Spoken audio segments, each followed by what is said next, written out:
Hola a todos, bienvenidos a la última parte de la clase de electrocardiograma. Vamos a ver el primer caso clínico. Un paciente varón de 25 años acude a un chequeo predeportivo. Su ECG muestra una onda P antes de cada complejo QRS con morfología positiva en D1 y ABF. Hay exactamente 4 cuadrados grandes entre cada complejo QRS. ¿Cuál es la interpretación más probable? A. Taquicardia sinusal a 150 latidos por minuto. B. Ritmo sinusal a 75 latidos por minuto. C. Bradicardia sinusal a 40 latidos por minuto. O D. Ritmo no sinusal a 75 latidos por minuto. Pausa el video, trata de responderlo y después continuamos. Recordemos que para analizar un electrocardiograma, lo primero que tenemos que buscar es si ese electro tiene o no tiene ritmo sinusal. En este caso clínico nos dicen que la onda P precede a cada complejo QRS, lo cual es el primer criterio que se cumple de ritmo sinusal, y en segundo lugar nos dicen que la onda P tiene morfología positiva en D1 y en ABF.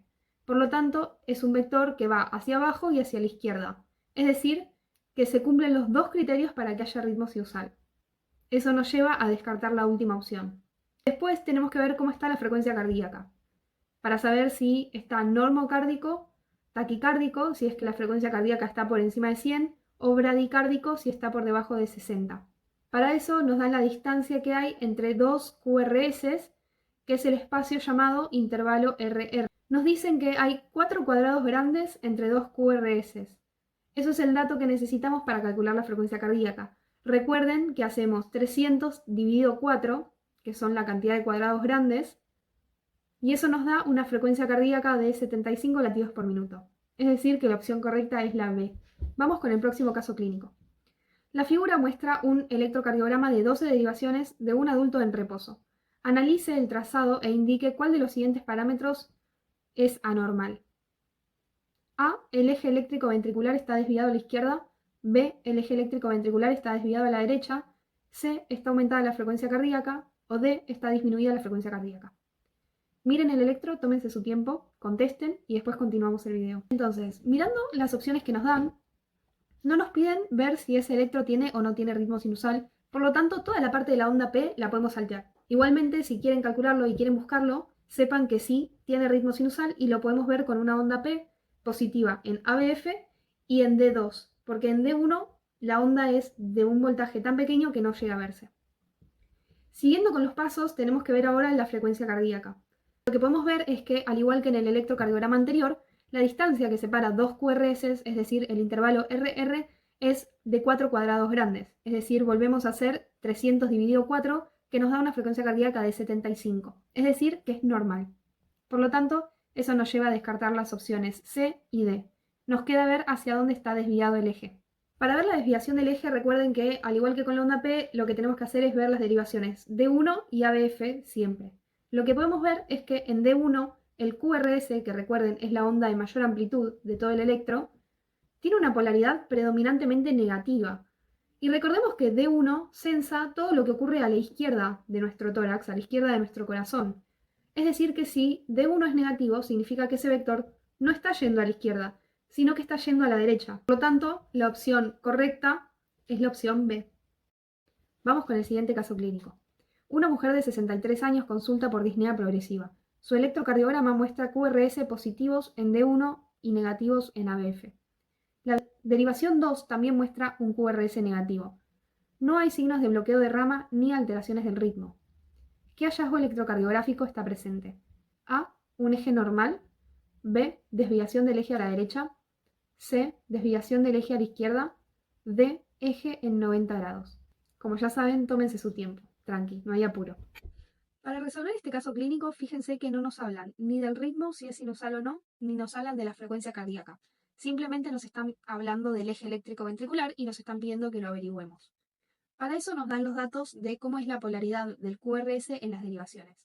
En primer lugar tenemos a D1, que nos dice que es positivo, es decir, que el eje eléctrico está yendo hacia la izquierda. Por lo tanto, vamos a descartar todo el hemicampo negativo de D1, que es todo lo que esté a la derecha. Luego nos dicen que el eje del QRS es negativo en ABF. Eso quiere decir que el QRS no está yendo hacia inferior, donde está ABF, sino que está yendo hacia superior ese vector. Por lo tanto, lo que vamos a hacer es descartar todo el hemicampo inferior, debido a que sabemos que el eje eléctrico está dirigido hacia arriba. Eso nos deja con un cuadrante superior izquierdo, que es donde va a estar el eje. También nos agregan que la derivación 2, o sea, de 2, también muestra un QRS negativo, lo cual nos lleva a descartar todo el hemicampo de 2, y entonces nos vamos a encontrar con que el eje eléctrico ventricular se encuentra entre los menos 30 y los menos 90 grados. Eso quiere decir que es un eje que está desviado hacia la izquierda. Por lo tanto, la opción correcta es la C. Llegados hasta acá, vamos a ver ahora el bonus track de fisiología aplicada. Usted le realiza un electrocardiograma a un paciente y luego le administra un medicamento que inhibe la apertura de algunos canales de calcio voltaje dependiente en las células cardíacas. Recordemos y busquen en sus apuntes cuáles son los canales de calcio voltaje dependientes. ¿Qué cambios podría notar al pasar unos minutos y realizar un nuevo electrocardiograma? Opción A, que se alargue el complejo QRS. Opción B, que se alargue el intervalo PR. Opción C, que el trazado se mantenga sin cambios. Y opción D, que aumente la amplitud del complejo QRS. Entonces, recordando un poco la clase anterior de electrofisiología, los canales de calcio voltaje dependiente son aquellos que se encuentran en las fibras nodales, como son las fibras del nodo sinusal y las fibras del nodo AB.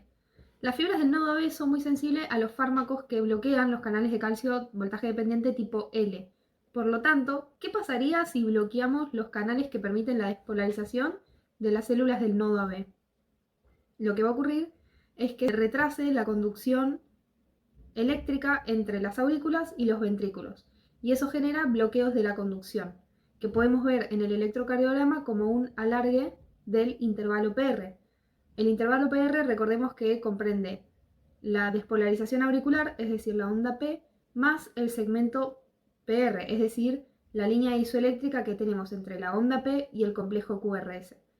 Ese intervalo se va a alargar, y eso es debido a que se demora la conducción en el nodo B. Bueno, muy bien, felicitaciones. Pudiste seguir todos estos casos, es porque ya dominás los fundamentos del electrocardiograma.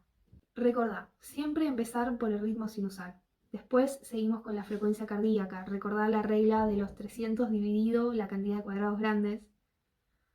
Después, en cuanto vayas a buscar al eje eléctrico, primero tenemos que mirar D1 y ABF y siempre buscar la isodifásica. En la próxima clase vamos a hablar sobre el ciclo cardíaco y después viene la clase de mecánica cardíaca, así que te recomiendo que te prepares un mate, te sientes y prestes mucha atención en lo que viene.